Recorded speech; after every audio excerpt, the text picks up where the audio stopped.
Welcome to California Bar Prep, your study companion for the California Bar exam. In this lesson, performance test, reading the file, facts, chronology, and sorting relevant from irrelevant. Let's begin. The file is the factual record for the performance test.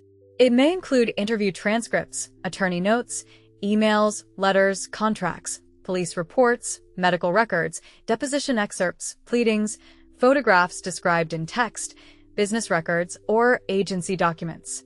Everything you need factually is inside the file, but not everything inside the file deserves equal attention.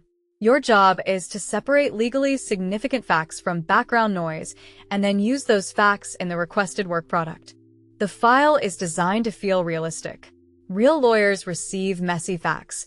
Dates are out of order. Clients emphasize emotional details, documents conflict, and some information is irrelevant. The PT tests whether you can impose order. A strong answer shows the grader that you found the facts that matter under the library's rules. A weak answer retells the file without legal purpose or, worse, ignores concrete facts and speaks only in generalities. Chronology is often the hidden backbone of the file. Many legal questions turn on sequence.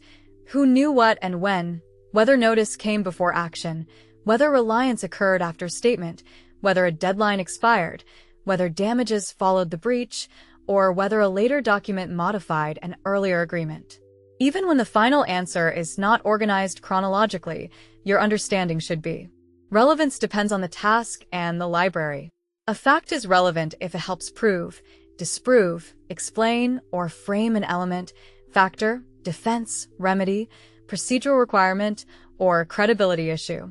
The same fact may be irrelevant in one PT and crucial in another. For example, a client's age may be background in a contract dispute, but central in a capacity or elder abuse matter. Wait to make final relevance judgments until you know the rules, but start noticing possible legal hooks immediately. Start with the task memo so you know what facts to look for. If the assignment asks whether a motion for preliminary injunction should be granted, facts about irreparable harm, likelihood of success, balance of hardships, and public interest may matter. If the assignment asks for a client letter about settlement options, facts about business goals, risk tolerance, and practical consequences may matter too. The task tells you what kind of facts have value.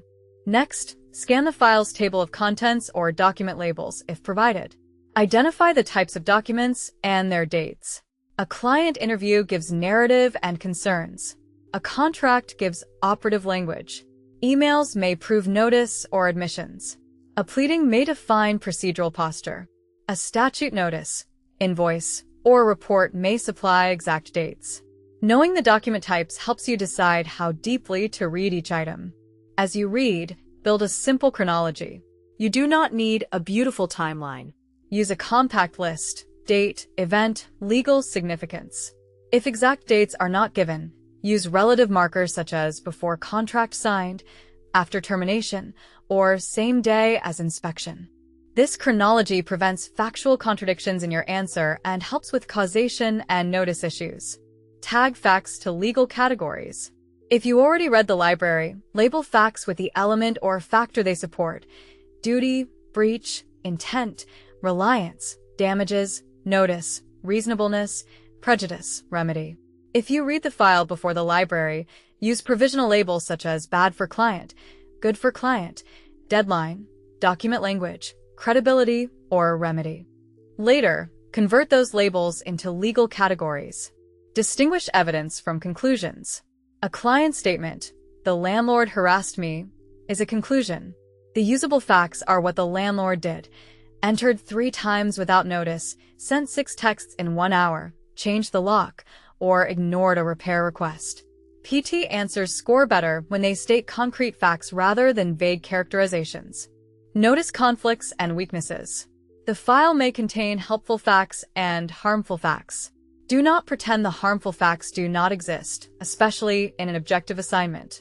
If the client says she mailed notice on May 1st, but the certified receipt shows May 5th, that conflict matters. In a persuasive assignment, you may frame the weakness, explain why it is not controlling, or distinguish it under the library. In an objective memo, you must address it fairly. Separate background from analysis facts. Some facts belong in the facts section because they orient the reader. Other facts should be saved for the discussion because they matter only when tied to a rule. Avoid dumping every detail into the facts section. A good facts section is selective, chronological, and relevant to the issues that follow. Keep track of names and roles. PT files often include several people with similar titles: client, opposing party, supervisor, agent, contractor, witness, officer, physician, or board member. Misidentifying roles can wreck analysis. Create a quick cast list if needed. Include relationships that matter legally, such as employer-employee, principal-agent, buyer-seller, landlord-tenant, attorney-client, or parent-subsidiary. When you finish reading the file, ask 4 questions. What happened? What documents prove it? Which facts are best for the client or assigned position? Which facts are dangerous and must be addressed? Those answers become the factual fuel for your writing. Suppose the task asks for an objective memo on whether a city can terminate a vendor contract for late delivery. The file includes the contract, a project schedule, emails between the city and vendor, a weather report, and an invoice. The contract says delivery was due June 1st, written change orders are required for extensions, and termination is allowed after material delay. The vendor's email on May 20th says flooding will delay delivery. The city manager replies, "We understand. Get it done as soon as possible." No formal change order appears. Delivery occurs June 18th. The city used a backup vendor for a public event on June 10th.